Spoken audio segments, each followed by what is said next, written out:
I wanted a solution that would be easy for them to understand and to put into practice on Right. their own. Hey everyone, this is Yvette Hampton. Welcome back to the Schoolhouse Rocked Podcast. I am back with Ginger Hubbard. We call her Gingy in our home. Yep. Not many of my friends have nicknames, but somehow you do. I don't know. I love it.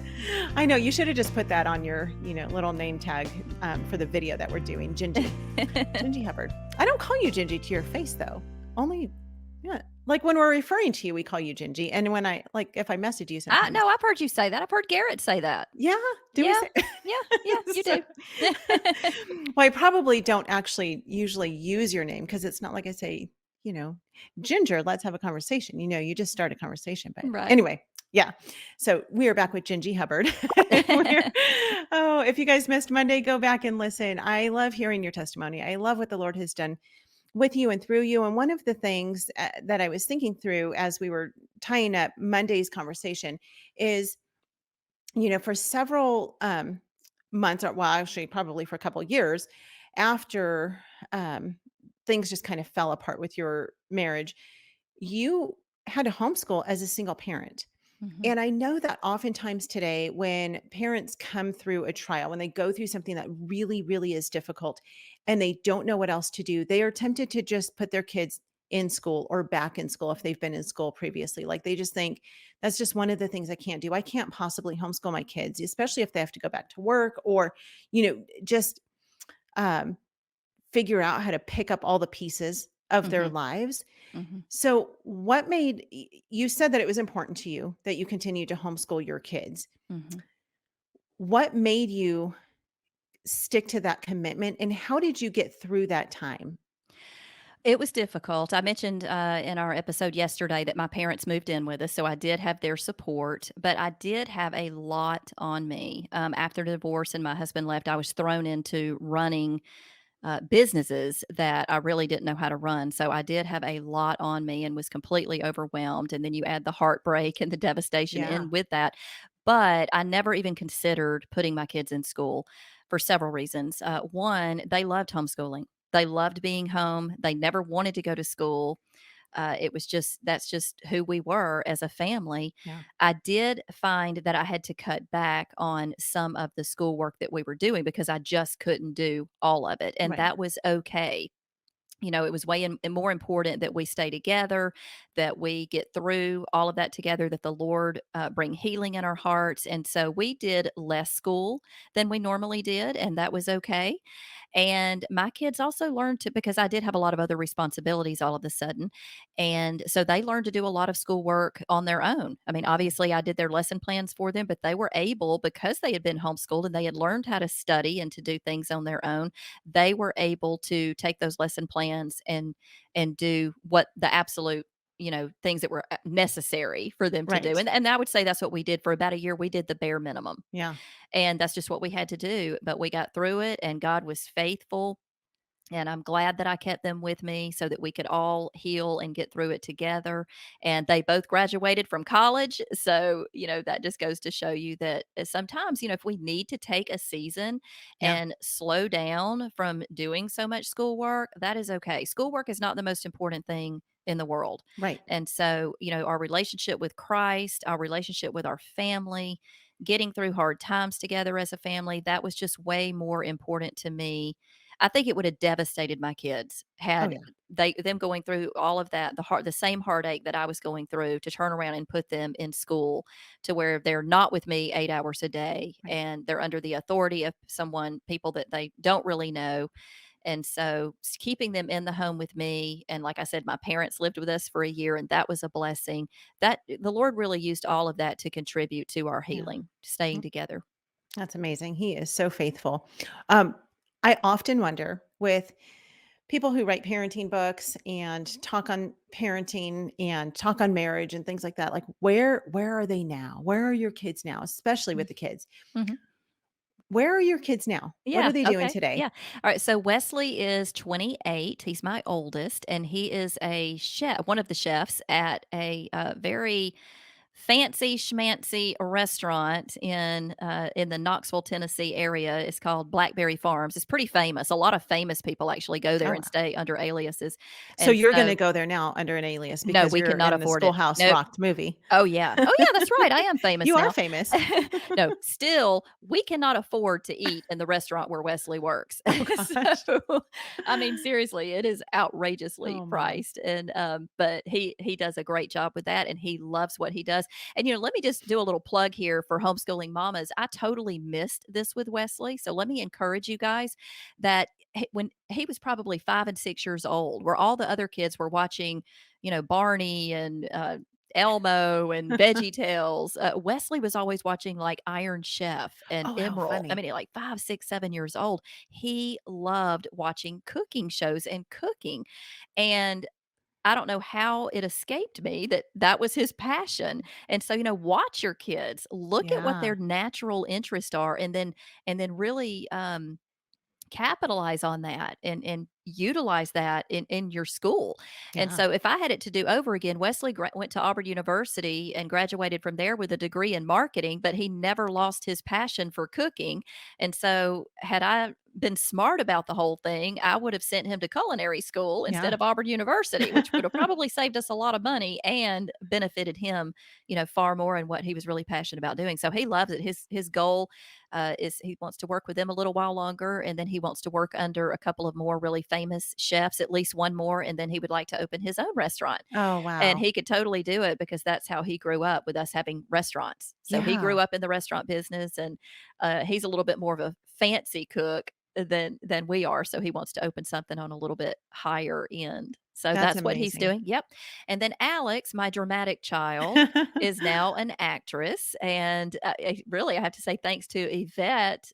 For a while, she was not really so much pursuing Christian film, but now she is. Yvette introduced her to the Christian World Film Festival, and she went to that a couple of years ago, and just the Lord really, really grabbed her heart Yeah. there and convicted her about using her talents for Him. So she is an actress, and she recently signed with an agency, and she is just auditioning left and right and getting some really good roles. And so it's exciting to see what So the Lord's fun. doing. Yeah. So all that drama when she was a kid, now she's actually making a living at it. So it's great. And I love seeing her using her talents for God's glory to further his kingdom. So Yeah. that's all good. And then my oldest stepson, he also is an actor. So he's pursuing a career in film. And then my youngest stepson, he's still in college. He is at Auburn University. So we'll So see. cool. We'll see where he lands. Yeah, I love that. So cool. Let's take a quick break. We'll be right back. What we do at IEW is break through the noise of the grammar and the writing prompts, and we say, this is what you do, step by step. And I've witnessed it over and over again, both watching Andrew teach and hearing from parents, this is the best writing program. We've made it so easy and made it really affordable. So any mom can teach writing to their children using our course, and we guarantee it. To try 3 weeks of free lessons, visit IEW.com. We are back with Ginger. Ginger, I want to talk about the podcast really quickly because you have this whole history of speaking, writing on parenting, doing all things, in the world of helping to lead and train other parents. And I don't remember how long ago it was. It was quite some time ago that you were like, we're thinking about doing a podcast. And Mhm. that was really exciting. I was like, yes, absolutely. You should do this. And I'm so glad that you have done that. What led you to doing this? And kind of unfold that story for us. Well, after coronavirus and the whole world was shut down and I didn't get to speak for a year, I was pretty much having withdrawals because my favorite thing to do is encourage parents to reach the hearts of their kids. Yeah. And I wasn't getting to do that. So everything was canceled. And so this girl, Katie Morgan, who's the host of my podcast, approached me and said, what would you think about us doing a podcast together? Well, actually, she asked me, why are you not doing a podcast? And that was a question that I get a lot.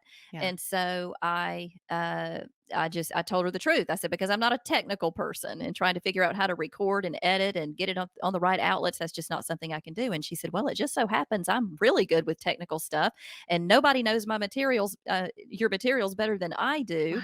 And what would you think about, letting me host your podcast, and I'll handle all the technical side of things. And so I said, Amazing. let's give it a shot. And so I said, I didn't want to commit long term because I didn't know Katie at all. I didn't know Right. how it would go. How did you And meet her? I spoke at her church in Birmingham. She invited me to come speak at a Oh, mom's group.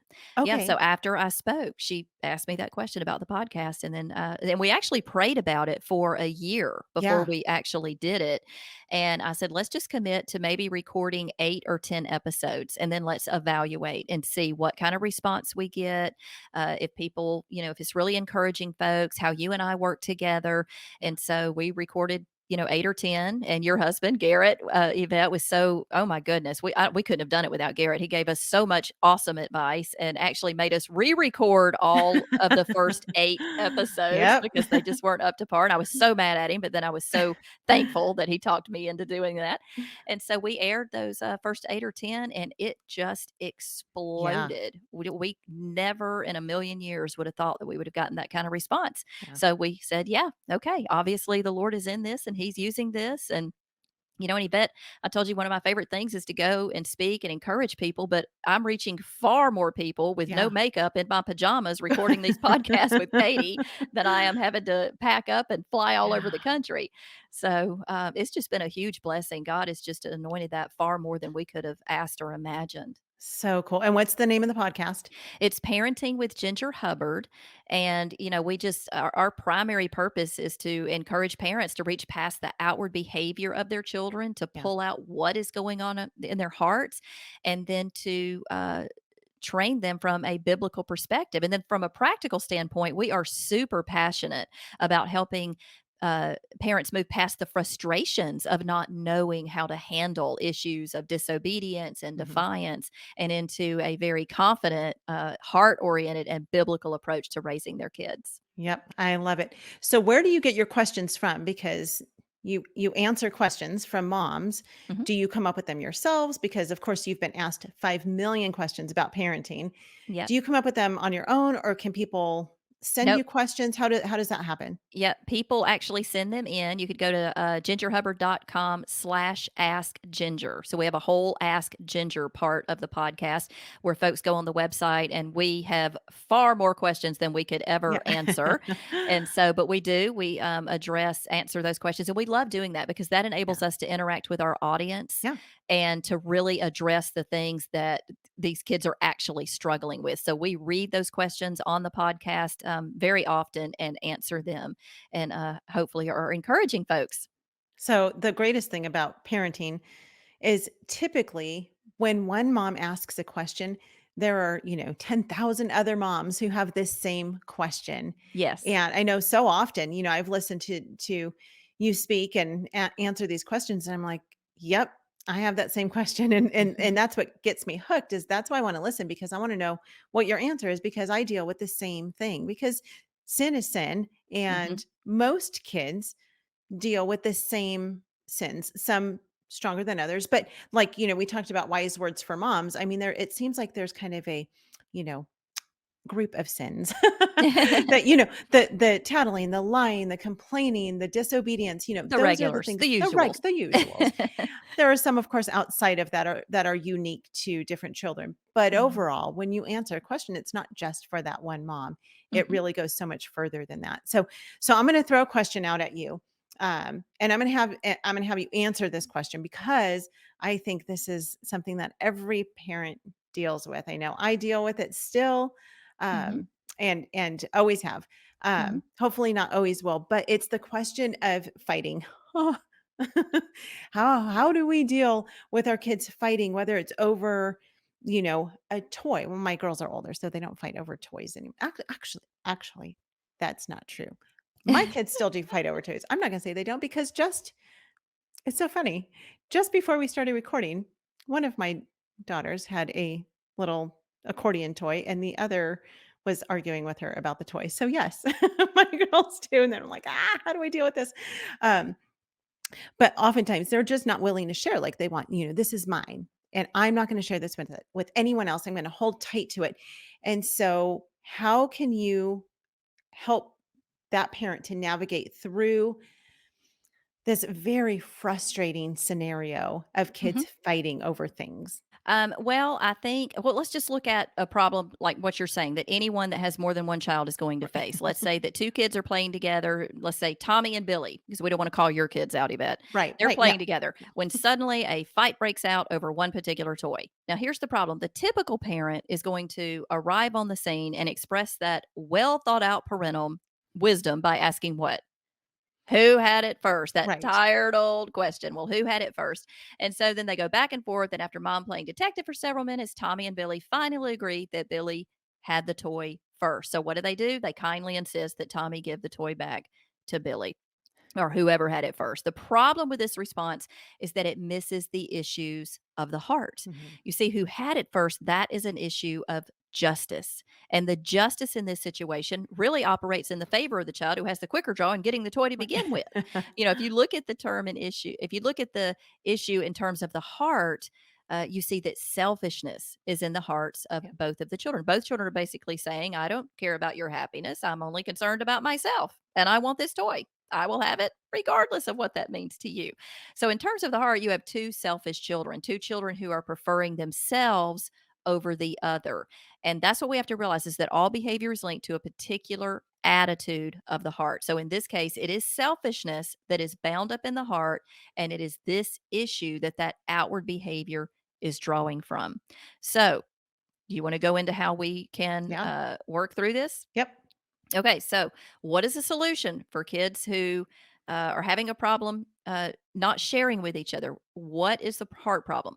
Well, I can tell you how do you handle this. I can tell you how I handled it in my home, but Yvette, I really can't say that it's the only way to handle it or even the best way. For my children, I found that it was the most practical way that I could address an issue of the heart, simplify my method, and promote peace. Like I said, both children are being selfish, but I wanted to have a plan of action that even my young children could use every time this sort of situation occurred. I wanted a solution that would be easy for them to understand and to put into practice on Right. their own.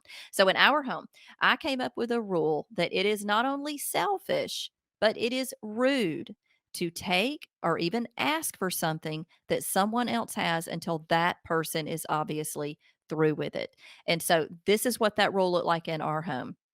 Let's say that Wesley's playing with a toy.